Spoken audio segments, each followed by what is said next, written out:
Ստամբուլի սրճարաններից մեկում։ Ուդի Հրանտը լսում է մի ձայն, ընդամենը մեկ բառ, բայց ճանաչում է հարազատ մեկի ձայնը, որին չէր հանդիպել ավելի քան 20 տարի։ Նա բարձրաձայն ասում է ընկերոջ անունը, որի դեմքը նա չէր տեսել երբեք, քանի որ նա կույր էր ծնված օրվանից։ Նա ասում էր. ամեն ձայն իմ աշխարհում ունի իր գույնն ու ձևը։ 1950 թվական, Ամերիկա։ Բժիշկները փորձում են վերադարձնել նրա տեսողությունը։ Վիրակապը հանում են։ Մի քանի վայրկյան, լույս, մարդիկ, աշխարհ եւ նորից մթություն։ Այդ օրվանից հետո նա ստեղծում է իր ամենատխուր մեղեդիներից մեկը։ Ես տեսա աշխարհը եւ հասկացա,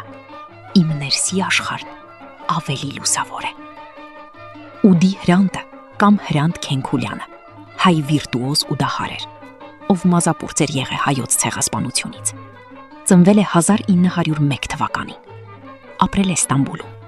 իսկ նրա երաժշտությունը հնչել է նաև ԱՄՆ-ում։ Նա չէր տեսնում աշխարհը, բայց զգում էր այն սրտով։ Նրա երաժշտությունը մինչ այսօր հիշեցնում է. աշխարհը ընկալելու եւ սիրելու համար մեկ զգայարանն էլ բավարար է։